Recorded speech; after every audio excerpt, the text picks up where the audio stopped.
అట్లా కాదండి. ఈరోజు అక్రమ కన్స్ట్రక్షన్స్ అని చెప్పని ఇట్లా పాడగొట్టేయడం ఇవన్నీ చేయడం దేనికి? ఒకప్పుడు మరి ఇక్కడ టౌన్ ప్లానింగ్ కూడా ఎట్లా సర్వే చేశాడు, ఎట్లా పర్మిషన్స్ ఇచ్చాడు, మరి ఆ బఫర్ జోన్లు ఇవన్నీ 30 సంవత్సరాల కింద నుంచి నడుస్తున్నప్పుడు మరి ఈ రోజు ఎందుకు చెప్పాలా? ఈ రోజు వచ్చి ఒక్కసారిగా పాడగొట్టేస్తాడంటే, ఇప్పుడు ఒక స్థలం కొనాలంటే ఎన్ని లక్షల రేట్లు ఉన్నాయి, ఒక స్థలం ఎన్ని లక్షల రేట్లు ఉన్నాయి. మిడిల్ క్లాస్ ఫ్యామిలీ బతికే రకంగా ఉంటుంది. ఇదేమన్నా ఇక్కడ కోట్లు ఒక బిల్డింగ్ వాల్యూ చూస్తే ₹1,00,00,000 దాని మీద ఎంత ప్రాణం పెట్టి కట్టుకుంటారు ఒక్కొక్క జనాలు. ఇప్పుడు మరి ఇవన్నీ పగలగొట్టేసేసి డబుల్ బెడ్రూమ్ లో పంపిస్తా అంటే డబుల్ బెడ్రూమ్ లో పంపిస్తారు? పిల్లల్ని చదివించుకోవాలనా, లేకపోతే పోయి ఉద్యోగాలు చేసుకోవాలనా, తీసుకున్న లోన్లకు అప్పులు కట్టాలనా? ఇప్పుడు ఇల్లు పడగొట్టేసేస్తే బ్యాంక్ లో లోన్ ఉంటే ఈ బ్యాంక్ కూడా వచ్చి మా లోన్ మాకు కట్టండి అని అంటారు. ఎవరికి చెప్పాలా సమాధానం? ఇట్లుంటుందా గవర్నమెంట్ నిర్లక్ష్యం? ఏదైనా దీనికైనా ఒక కమిటీ ఉండాలా, వచ్చి సర్వే చేయాలా, కనీసం దాంట్లో ఉన్న కచరా తీసేసి కరెక్ట్ మార్కింగ్ వేసుకొని ఇవన్నీ చేసిన తర్వాత ఇది అమ్మ మీకు ఇట్లా వస్తుంది, దీనికి తగ్గట్టు ఏదో ఒకటి మేము మీకు పరిష్కారం చేస్తాము, మీరు దానికి అంగీకరించండి, ఇట్లాంటి విధానాలు మాట్లాడాలా. ఏవి మాట్లాడకుండా ఉన్నట్టుండి వచ్చేసి మార్కింగ్, రివర్ బెడ్ అంట, FTL అంట, బఫర్ జోన్ అంట, ఎక్కడుంది మూసి, ఎక్కడుంది, దాంట్లో ఎక్కడి నుంచి లైన్ ఏం మార్కింగ్ తీసుకుంటూ మాట్లాడుతున్నాడు. గవర్నమెంట్ చేసేది ఇదేనా? టౌన్ ప్లానింగ్ కూడా రావాలి, వచ్చి కూర్చొని ఎక్కడ రివర్ బెడ్ ఉంది, అసలు ఎక్కడి నుంచి మార్కింగ్ చేస్తున్నారు, ఆ మూసి కచరా మొత్తం తీసి అదంతా ఫస్ట్ సాఫ్ చేసుకున్న తర్వాత అప్పుడు తీయాలి. ఇప్పుడు మమ్మల్ని ఉన్న పలాంగా రెంట్లకు ఉన్న వాళ్ళని, సొంత ఇల్లు కట్టుకున్న వాళ్ళని వీళ్ళందరినీ పంపించేస్తారని అంటే ఇది ఇక్కడ ఉన్న స్థలాలు ఇవన్నీ స్కామ్ చేసుకొని అమ్ముకోవడానికా? ఇవేనా చేసేది? హైడ్రా అధికారులు ఏమంటున్నారు? మీరు మాట్లాడడం జరిగింది, ఏమన్నారు? వాళ్ళు ఎట్లా రెస్పాండ్ అవుతున్నారు? అక్కడ హైడ్రా అధికారులు కాదు కదా, ఎవ్వరూ లేరు. ఓన్లీ ఆ MRO వాళ్ళంట, మండల ఆఫీస్ వాళ్ళంట మీరు విల్లింగా నాట్ విల్లింగా అంటున్నారు. ఇవేనా? నాట్ విల్లింగ్ అన్నా గానీ విల్లింగ్ అన్నా గానీ వచ్చి RBX అని చెప్పని రాసుకొని పోతారా? అక్కడ హైడ్రా అధికారులు కాదు కదా, ఎవ్వరూ లేరు హైడ్రా అధికారులు. ఇంత మంది తిండి తిప్పలు మానుకొని 4-5 రోజులు నుంచి కూర్చొని నిద్రలు పోకుండా ఇవన్నీ కరెక్టా? అసలు ఎన్ని గవర్నమెంట్లు మారినాయి, ఎన్ని సంవత్సరాల నుంచి గవర్నమెంట్లు మారినాయి, ఏ రోజు లేని ఈ రోజు ఎందుకు ఇంత పకడ్బందీగా చేయడం, ఒక్కసారిగా చేయడం? అది ఇది దయచేసి ఇది ఇక్కడతో నాపండి. జనాల్ని ఇబ్బంది పెట్టద్దు. పొట్టగొట్టుకొని మరి కష్టపడి రూపాయి కూడబెట్టి కట్టుకున్న ఇల్లులు ఇవన్నీ కూడా ఇంత మంచి కాలనీలు ఎక్కడా కూడా రావు, దొరకవు. మీకు ఓట్లు వేయలేదు హైదరాబాద్ లో అని చెప్పి హైదరాబాద్ మీద కచ్చ తీసుకుంటారంటే మాత్రం ఇది కరెక్ట్ పద్ధతి కాదు. ఇదైతే నేను స్పష్టంగా చెప్తున్నా. జనాల్ని ఏమీ లేదు. ఒకవేళ బుల్డోజర్లు తెచ్చి పడగొట్టుకుంటారంటారా? మా సవాళ్ళు ఉంటాయి దాంట్లో, అంతకు మించి వేరే ఏవి ఉండవు. ఇదే నేను చెప్పదలుచుకున్నాను. సో ఇదండి పరిస్థితి ఇక్కడ. ఒకవేళ ఇట్లా బుల్డోజర్లతోని కూడా ఇల్లు కూల్చేయాలనుకుంటే గనక మా శవాలని దాటుకొని వెళ్ళాలి మీరు అంటున్నారు. ఈ రోజు మమ్మల్ని దాటుకొని ముందుకు వెళ్ళాలి, మా శవాలతోనే మీరు ఏం చేసుకుంటారో చేసుకోండి అంటున్నారు. ఏదైతే కేసీఆర్ ప్రభుత్వం ఉన్నప్పుడు కూడా మమ్మల్ని అసలు టచ్ చేయలేదు. ఆ ప్రభుత్వం ఉన్నప్పుడు అందరికి మంచిగా చేసింది.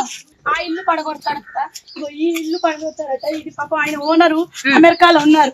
ఆయన ఈ రోజు ఇప్పటికిప్పుడు పరిగెట్టుకుంటా తెల్లాడితే దిగుతున్నాడు, టెన్షన్ ఏడ్చుకుంటా. మీకు కాల్ చేపించి మాట్లాడిస్తా అమెరికా నుంచి. ఆయనకి హెల్త్ బాగాలేక అమెరికాలో హాస్పిటల్ అడ్మిట్ చేశారు. ఆయన ఇప్పుడు పరిగెట్టుకుంటూ వస్తున్నాడు. రేపు 40 సంవత్సరాల నుంచి లేని జోన్లు ఇప్పుడు ఎందుకు వచ్చినాయి? 40 సంవత్సరాల నుండే పట్టాలు ఇచ్చేది లేకుండా పాస్బుక్లు ఎందుకు ఇచ్చినావు? ఈ స్వార్థాలకు మీరు చేయించుకున్నారు. ఇప్పుడు ప్రజలు బలి కావాలా? ప్రజలకు నష్టపరిహారం చెల్లించండి. మరి మీరు డెవలప్ చేస్తుండ్రు కదా, చేసుకోండి. నష్టపరిహారం చెల్లించి చేసుకోండి. ఆవేదనకు గురవుతున్నారు. మా సొంత ఇళ్ళ నుంచి మేము ఎంతో కష్టపడి కట్టుకున్న ఇళ్ళ నుంచి మమ్మల్ని పంపిస్తామంటున్నారు. కాబట్టి మేము అసలు బ్రతకాల వద్దా ఈ రోజు? ఒకవేళ బుల్డోజర్లు తీసుకొస్తే కనుక మా శవాలని మీ నుంచి దాటుకొని వెళ్లాల్సి ఉంటుంది మీరు అంటూ కూడా ప్రభుత్వానికి హెచ్చరిస్తున్నారు. ఇక్కడ మార్క్ చేశారు, ఇంటికి కూలగొట్టేస్తామంటూ చెప్పారు. మీకు మాకు కూలగొడతామని చెప్పలేదు. ఇది వేసి వెళ్ళిపోయారు, ఖాళీ చేసిండ్రు, వెళ్ళిపోమని చెప్పి అది వేసిండ్రు. మీరేనండి? కాదు, వాళ్ళకి కూడా ఆడపిల్లలు ఉన్నారు. తల్లి చనిపోయింది, వాళ్ళు ఎంత బాధపడుతారు. వాళ్ళిద్దరు ఆడపిల్లలు, ఒక పిల్ల మొన్న ప్రెగ్నెంట్ ఉంది, తీసుకొచ్చారు కాన్పుకి అమ్మాయిని. మొన్న పెళ్ళైంది అమ్మాయి, అమ్మగారు పోయారు. ఇంకో అమ్మాయి బెంగళూరు. ఎక్కడ పోతారు? ఆడు ఏ కిరాయిలో 30 ఏళ్ల నుంచి సొంత ఇంట్లో అలవాటు అయిపోయి కిరాయిలలో పోతే ఎట్లా? కిరాయి వాళ్ళు ఇదే అవకాశంగా తీసుకొని 20,000 30,000 అంటున్నారు. రెంట్లు ఉంచుకొని కూడా ఖాళీ లేవంటున్నారు కొంతమంది. ఇదా అంటే రోడ్డు పడేస్తారు. కాదాళ్ళు రిజిస్ట్రేషన్ ఆఫీస్ లో పెట్టాలి కదా, ఇవ్వద్దు. మరి అప్పుడేమో ఇల్లు కట్టుకుని అన్ని ఇచ్చిండ్రు, ఇప్పుడు మళ్ళీ ఉట్టికి కట్టుకోలే కదా. సిమెంట్ అంటే ఉట్టికి వస్తాయా? అది ఎందుకు ఇంత బాధ పెడుతున్నారు అసలు? బాధ పెడుతుంది. సో ఇక్కడ మనం చూసుకోవచ్చు ఏదైతే ఇల్లు కొత్తగా కనిపిస్తుంది ఇల్లు కూడా మనకి దీనికి కూడా మార్పు ఇవ్వడం అనేది జరిగింది. ఇక్కడ కూడా ఇట్లా ఎన్నో ఇళ్ళకి ఇక్కడ ఉన్నటువంటి చుట్టుపక్కల ప్రాంతాల్లో ఏదైతే మూసీ నది ప్రవేశంలో ఉన్నటువంటి ప్రాంతాలు కనీసం మీరు చెప్పే మాటలు కూడా వినడం లేదా అధికారులు? మీరు చెప్పే మాటలు కూడా వినడం లేదా? ఎక్కడో కష్టపడి వచ్చి ఇక్కడ కట్టుకున్నాం ఇల్లు, ఇప్పుడు వచ్చేసి అది మార్కెట్ పోయి కాల్ చేయండి అంటే ఒక్క రోజు ఎక్కడికి పోతాం? పిల్లలు మాకు నిద్ర లేవు, తిండి లేదు సరిగ్గా, మేము ఏం చేయమంటారు మమ్మల్ని? చావమంటే చస్తామని కూడా చెప్పినాం, మేము చేస్తాం. మా సేవల మీదకి వెళ్ళి ఇల్లు తీసుకుపోండి, అదే కూడా అంటున్నాం. మా సేవల మీదకి వెళ్ళి ఇల్లు తీసుకెళ్ళండి, మాకు ఎక్కడ ఏమొద్దు, మా ఇల్లు మాకు కావాలి. అదే అండి మేము కోరుకోవాలి, మా ఇల్లు మాకు కావాలి. ఎంత గోసం ఇంత రోడ్డున పడేసి అసలు పోయింది, నమ్మకం పోయింది. వాడిని గెలిపించినాం, మంచిగా చేస్తాడు. వాడు ఏం చేసిండు? మాకు ఏం చేయలేదు. ఎంత ఆవేదనకు గురవుతున్నారు. చైతన్యపురి కాలనీలోనే కొంతమంది కిరోసిన్ పోసుకోవడం కూడా జరిగింది. మీరు చూసారు లైవ్ లో. కొంతమంది మా శవాల మీద నుంచి దాటుకొని వెళ్ళండి అంటూ కూడా ప్రభుత్వానికి హెచ్చరిస్తున్నారు. మీరు నిజంగా మా శవాలు తీసుకుపోవాలంటే మేము ఇక్కడే చచ్చిపోతామంటూ కూడా వాళ్ళు ఎంతో ఈ రోజు ప్రాణం తీసుకునేటువంటి స్టేజ్ కూడా వాళ్ళు వెళ్ళారని చెప్పారు. చిన్న చిన్న పిల్లలు ఉన్నారు. ఈ ఇంటికి కూడా మార్క్ చేయడం జరిగింది. చూస్తున్నారు కదా, ఈ ఇంటికి మార్క్ ఇచ్చారు. ఎంతో కష్టపడి కట్టుకున్నటువంటి ఇల్లు ఇక్కడ ఈ ఇంటికి మార్క్ ఇచ్చారు. ఇప్పుడు చూసుకోవచ్చు మనము ఇక్కడ ఈ ఇంటికి కూడా మార్క్ చేయడం జరిగింది. దాదాపు ఇక్కడ మూసీ నది, అక్కడ అవతల మనకి మూసీ నది కనిపిస్తా ఉంది.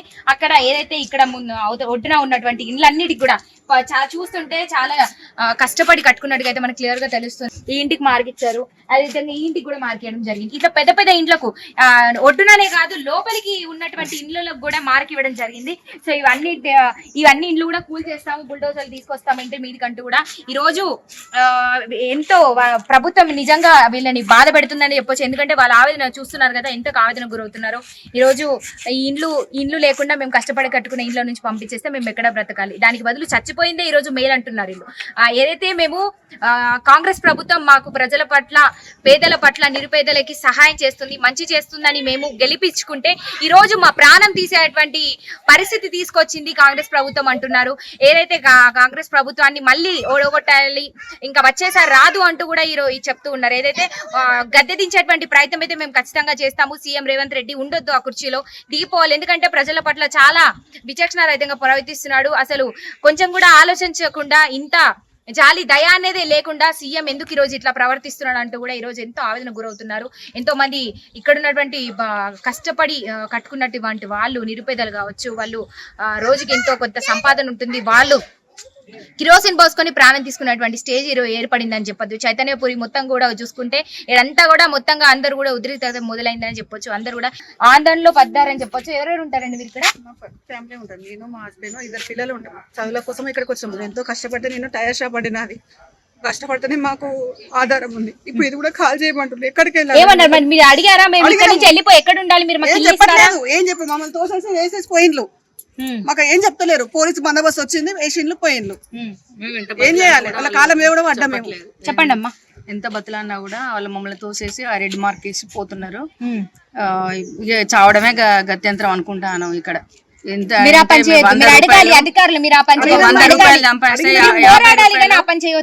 రూపాయలు సంపాదించుకుంటే 50 రూపాయలు ఇల్లుగా పెట్టుకున్నాం అండి. వడ్డీలు తెచ్చుకొని ఇల్లు కట్టుకొని వడ్డీలు కట్టలేక కూడా అట్లాంటి పరిస్థితులు, పచ్చులున్న పరిస్థితులు ఉన్నాయి. పిల్లలు కాడ మీరు ఎక్కడనో ఇస్తామంటున్నారు, అది ఎందుకు పనికిరాదు? అది పిల్లలు కాడ చేసుకుందాం అంటే వాళ్ళ ఇప్పుడు నా బిడ్డ భర్త కూడా హస్బెండ్, ఆయనకు ఆరోగ్యం బాగుండదు. ఇట్లాంటి పరిస్థితుల్లో ఇప్పుడు వెళ్ళమని బయట సామాన్లు పెట్టి వెళ్ళమంటే వాళ్ళు ఎక్కడికి వెళ్తారో కూడా తెలియని పరిస్థితి. వాళ్ళు వెళ్తారా మూసలవాడు సత్తరా కూడా అర్థమేం కాని పరిస్థితి ఉన్నది. చేతిలో రూపాయి లేదు, ఉన్నాయని చేసుకుంటేనే బతికే పరిస్థితి ఉన్నది వాళ్ళది. ఇవాళ 3 రోజుల నుండి ఆమె బంద్ పెట్టుకుంది. టైలర్ షాపు, కుట్టుకుంటేనే బతుకుతుంది ఆమె. ఆ కుట్టుడు 3 రోజుల నుంచి కుట్టలేదు. ఇప్పుడు రాత్రి తిందా ఉంటాడు, తిండి లేదు మాకు. అట్లాంటి పరిస్థితి చూస్తున్నారు కదా, ఇదండి పరిస్థితి. కానీ మీరు పెద్దవాళ్ళు, వాళ్ళకి ధైర్యం చెప్పాలి కానీ పోరాడాలి కానీ ఇలా చేయకూడదు. ఏం చెప్తామండి? ఎంత ధైర్యం చెప్పినా కూడా వాళ్ళు ఎంత కష్టపడ్డారో, నా బిడ్డ ఎంత కష్టపడ్డారో అది నాకు తెలుసు. అది ఉన్నారా? మాకు కూడా వెనకటి నుండి సంపాదించడం ఏం లేవు.